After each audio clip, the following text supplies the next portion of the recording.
Chers auditeurs, chères auditrices, bonjour et bienvenue pour le tout premier épisode de Globecast, le podcast qui décrypte l'actualité.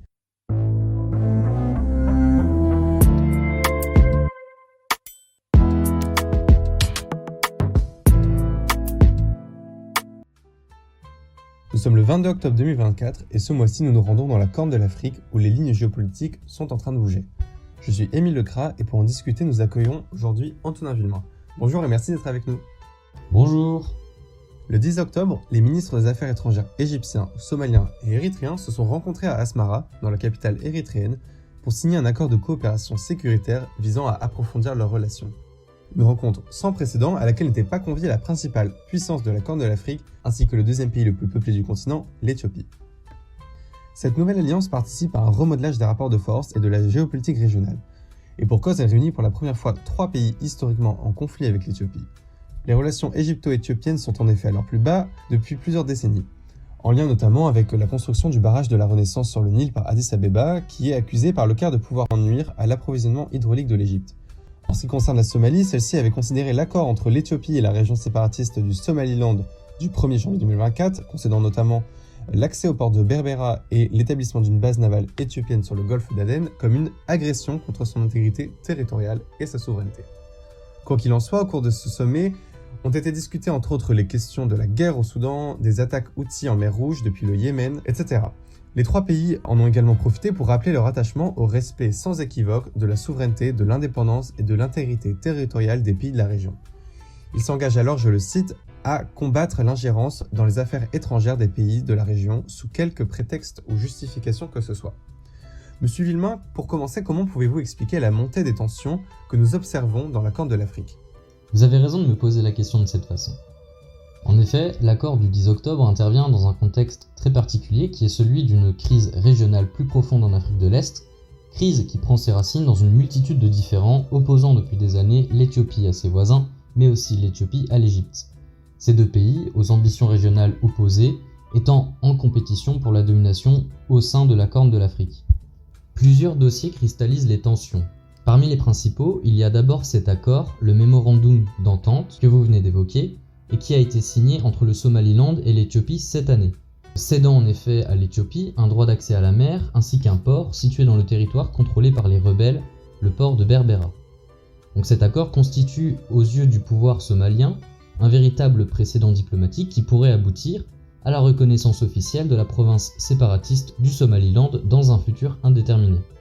Et il est vrai, dans une certaine mesure, que cet accord a contribué à renforcer la légitimité du Somaliland dans ses revendications à l'indépendance. Rappelons d'ailleurs que le Somaliland et la Somalie sont en conflit ouvert depuis la proclamation d'indépendance en 1991. L'accord passé entre l'Éthiopie et le Somaliland a donc provoqué l'ire du gouvernement central somalien.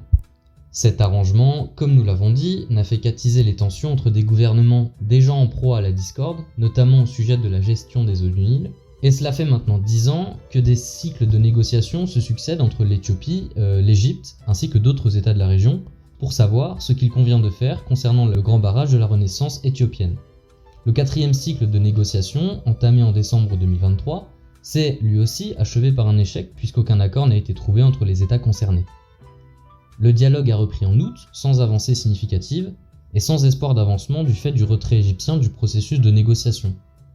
Depuis, le président égyptien Abdel Fattah al-Sisi n'a fait que multiplier les interventions à l'ONU pour demander le soutien du Conseil de sécurité face à ce qu'il perçoit comme une forme d'intransigeance et d'unilatéralisme éthiopien. Celui-ci participerait à une déstabilisation au niveau régional. En parallèle, l'accord cadre de coopération sur le bassin du Nil, qu'on abrège souvent CFA, est entré en vigueur ce dimanche 13 octobre 2024 entre les pays situés en amont du Nil, soit l'Éthiopie, le Rwanda, l'Ouganda, la Tanzanie ainsi que le Burundi. Il vise à s'accorder sur l'usage des eaux du Nil, sous la supervision d'une commission du Nil. L'Égypte, mais aussi le Soudan, qui est un autre acteur important qui profite du statu quo actuel, puisque les 2 pays situés en aval ont les mêmes intérêts en ce qui concerne leur dépendance vis-à-vis du Nil, considèrent qu'ils ont un droit historique dessus et que cet accord représente une menace existentielle pour leur sécurité. Le traité CFA, donc, signé à Entebbe en Ouganda ce 13 octobre, a donc été refusé par l'Égypte et le Soudan. Comme vous le voyez, on assiste bel et bien à une montée des tensions qui se manifeste également sur le plan militaire. la déclaration tripartite du jeudi 10 octobre 2024, visant à renforcer la sécurité régionale, fait écho aux préoccupations sécuritaires des acteurs de la région. En témoigne l'accord militaire signé en août 2024 par les gouvernements somaliens et égyptiens, qui prévoit notamment l'envoi de troupes égyptiennes au gouvernement central de Mogadiscio, ainsi que des livraisons d'armes. Si l'une des raisons officielles de cette escalade militaire est la lutte contre les islamistes du groupe Al-Shabaab, encore très actifs dans le pays, il semblerait que la Somalie et l'Égypte cherchent avant tout à se prémunir des ambitions éthiopiennes dans la région.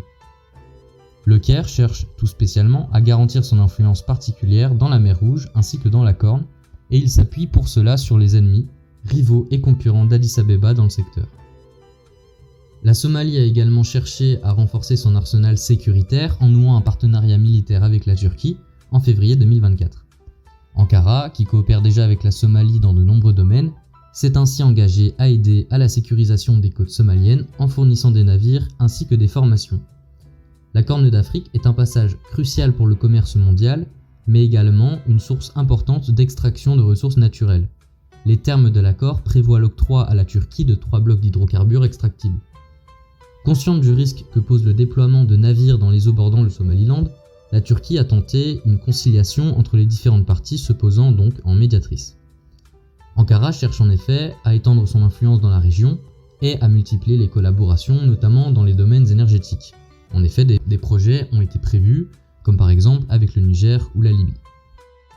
Alors que la situation semble en effet extrêmement tendue dans la région en ce moment, on est en droit de s'interroger comment en sommes-nous arrivés là et comment cela se fait-il que la région soit à ce point traversée de rivalité et d'animosité de part et d'autre. Alors, tout d'abord, il convient d'adopter une certaine profondeur historique afin de pouvoir mieux comprendre les dynamiques en cours dans la région. La rivalité qui existe entre l'Égypte et l'Éthiopie n'est pas récente.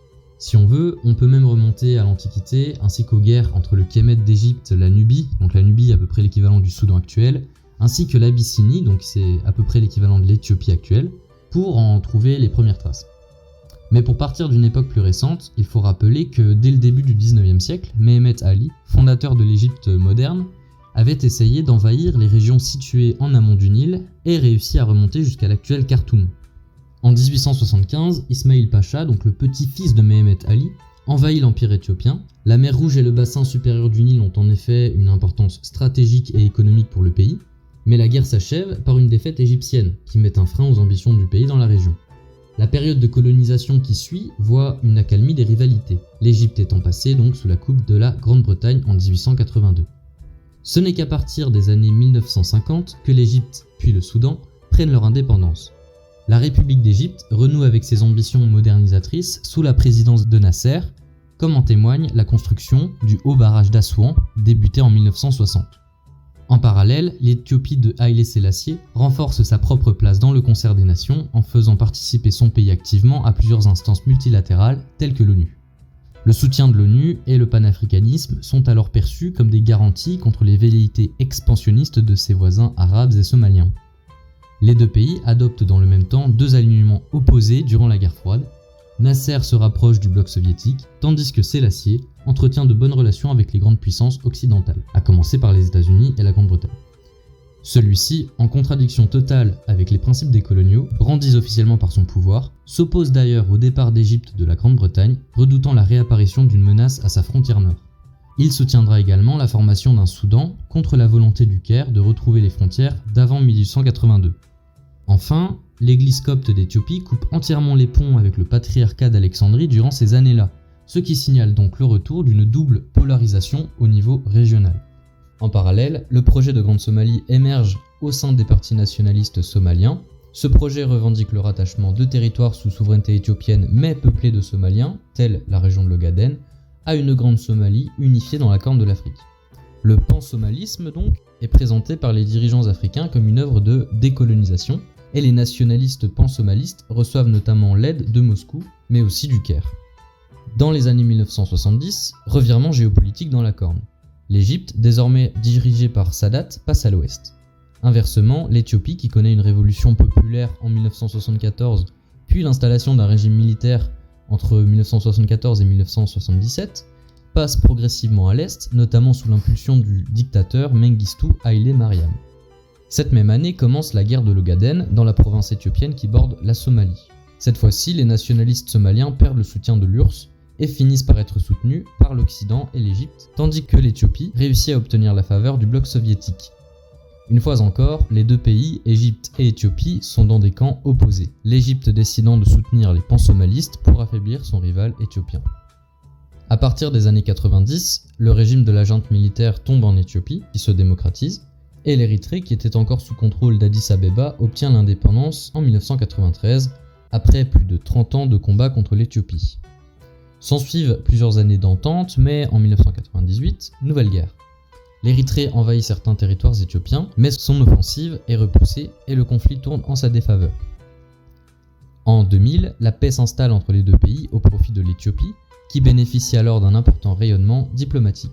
Les relations entre Addis Abeba et le Caire, couplées à la diplomatie égyptienne en Afrique, vont presque disparaître après 1995, du fait de la tentative d'assassinat manqué du président Moubarak lors d'une visite officielle dans la capitale. Il faut ensuite attendre l'éclatement des printemps arabes en 2011 et l'arrivée au pouvoir d'Al-Sisi entre 2012 et 2013 pour que l'Égypte s'intéresse à nouveau à la Corne de l'Afrique. C'est notamment lié au fait que l'Éthiopie avait profité du chaos chez son rival pour lancer le fameux projet du barrage du millénaire qui deviendra bientôt le barrage de la Renaissance.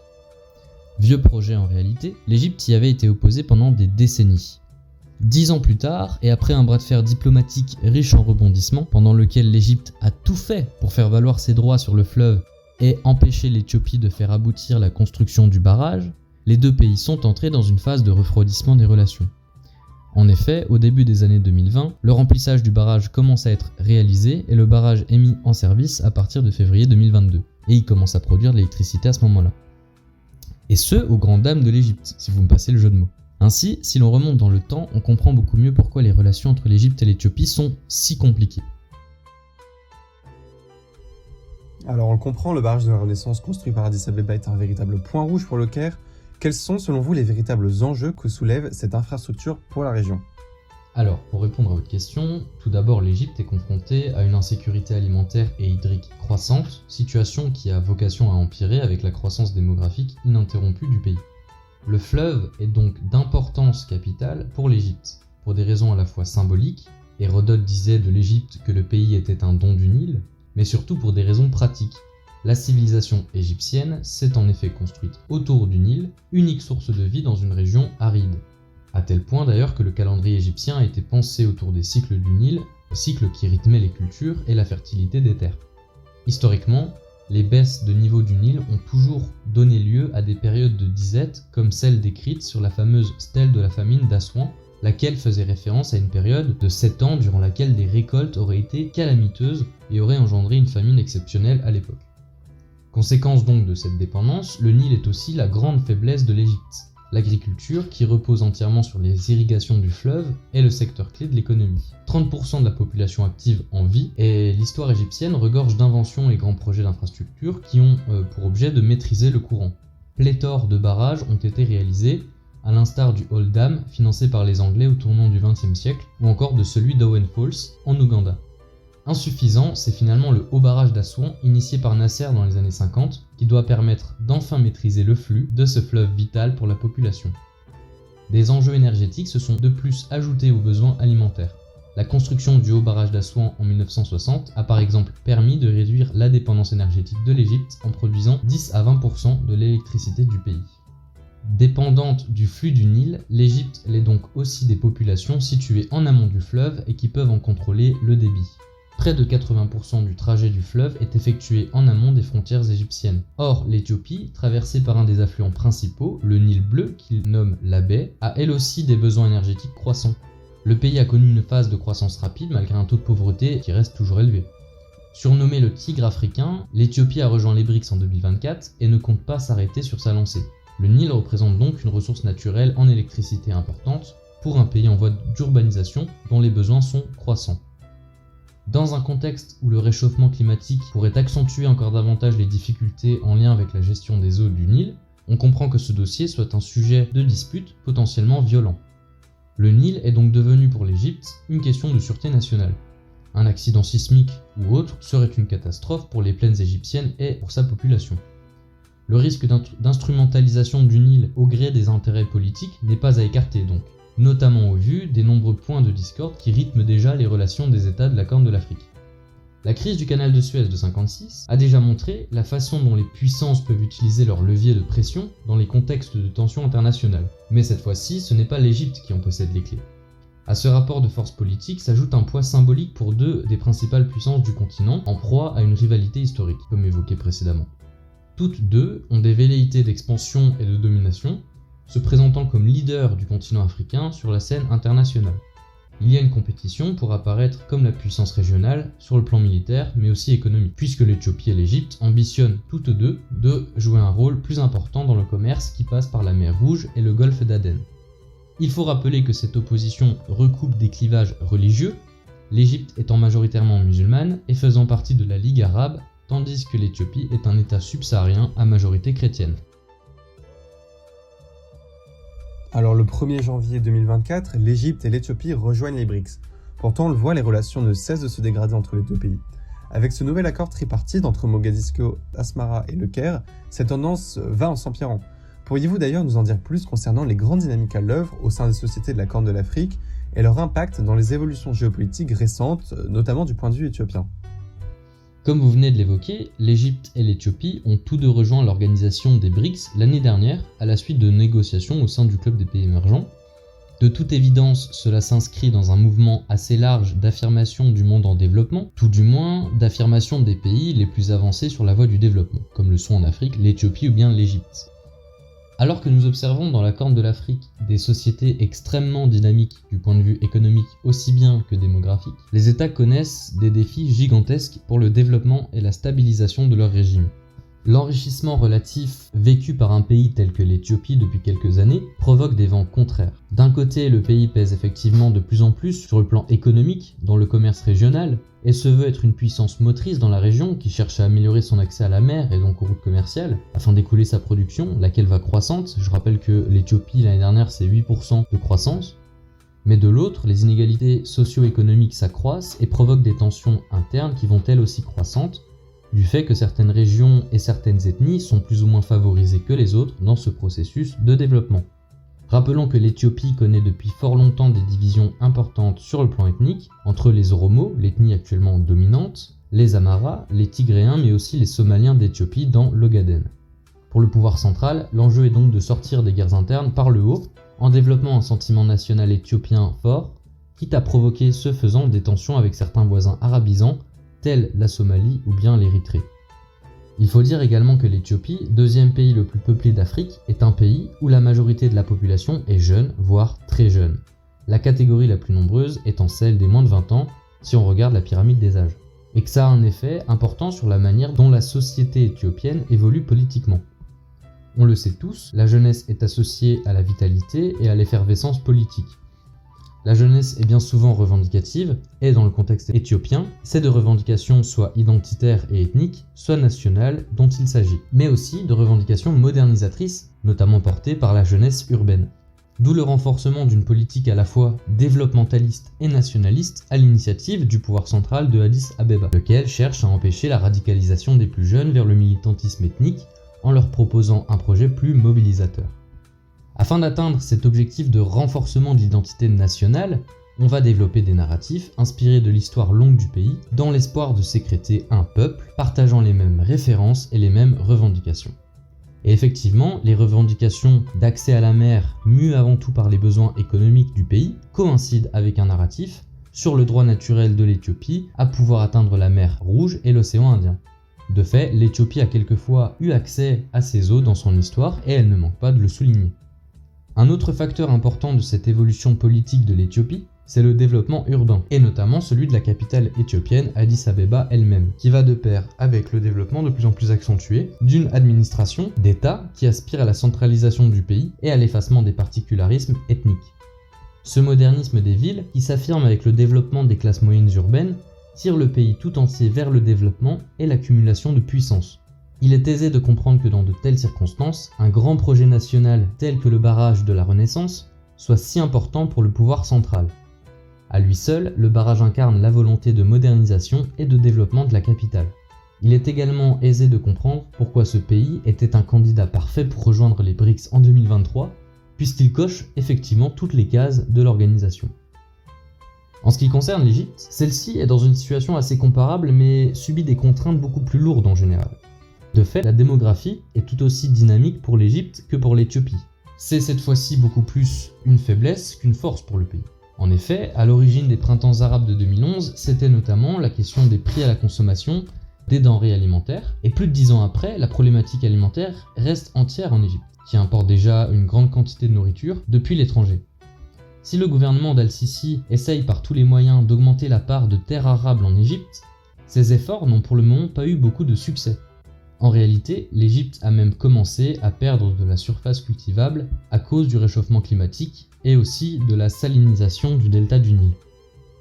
C'est donc véritablement un enjeu de sécurité et de souveraineté pour elle que de pouvoir s'assurer que le débit du Nil soit stable et ne diminue pas dans l'avenir.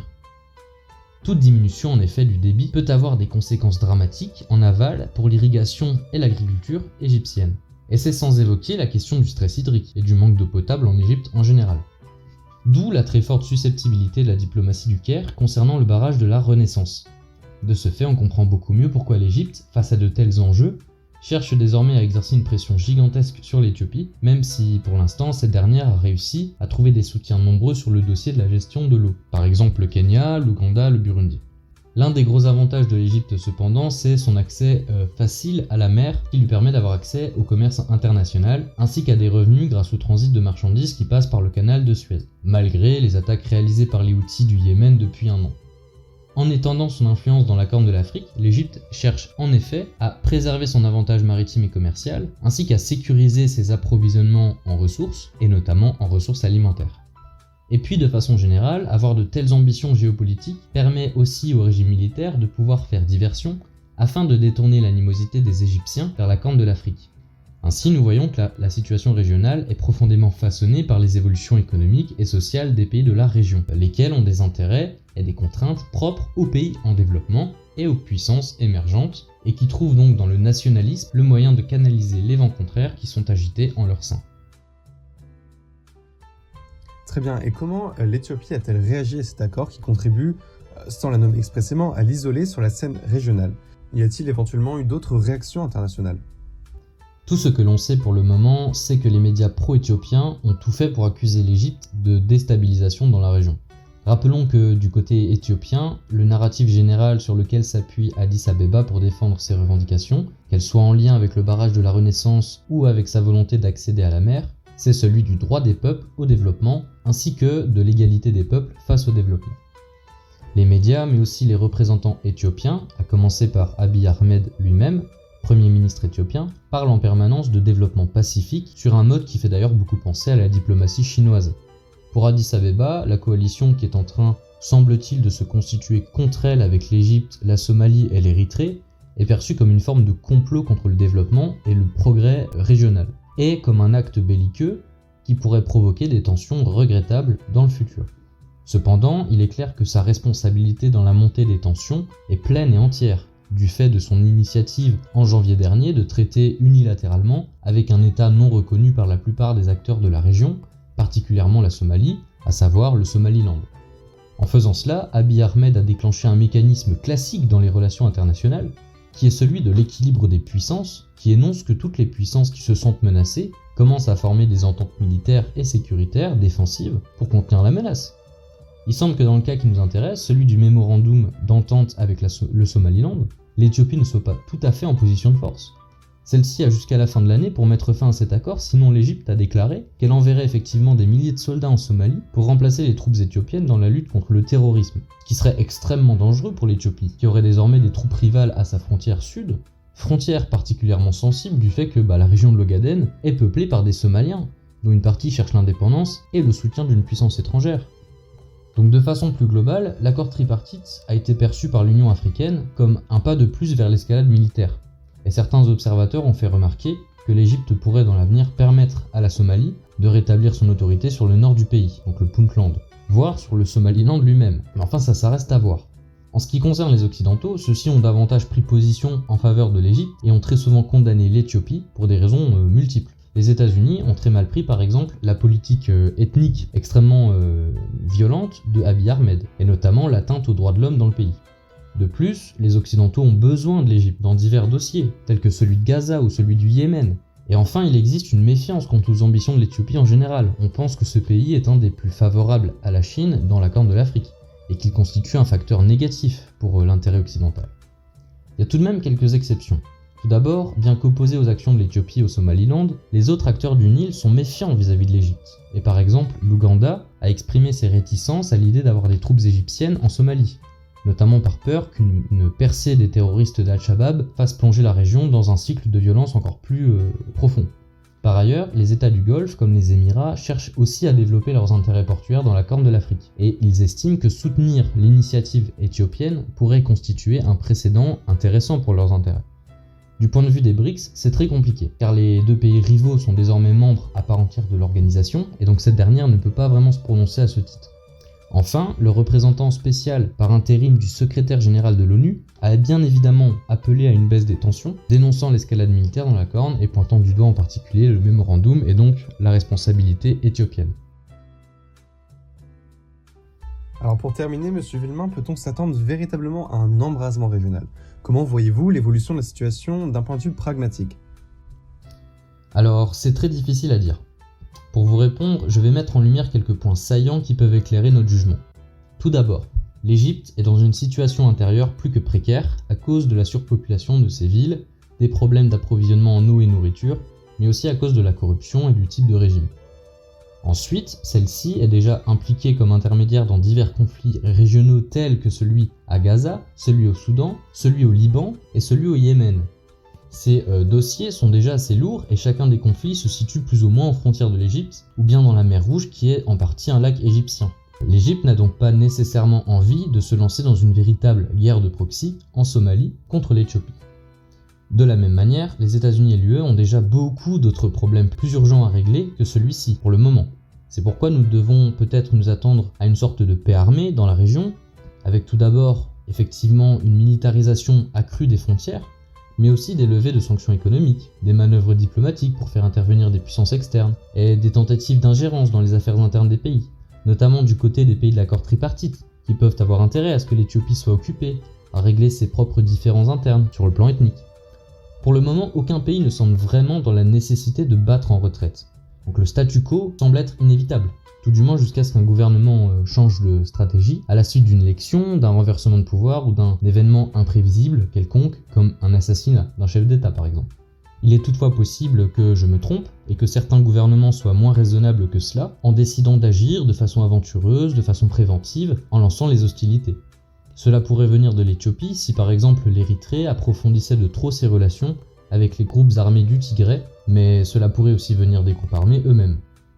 La situation dans la région étant assez instable, un conflit pourrait éclater de façon impromptue à cause d'un dossier ethnique ou à cause d'un incident frontalier en lien avec la militarisation des frontières.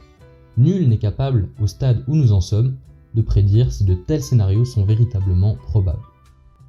Merci infiniment, Monsieur Villemain, d'avoir été avec nous aujourd'hui. Chers auditeurs, le Globecast vous donne rendez-vous dès le mois prochain pour un nouvel épisode consacré au décryptage de l'actualité. À bientôt!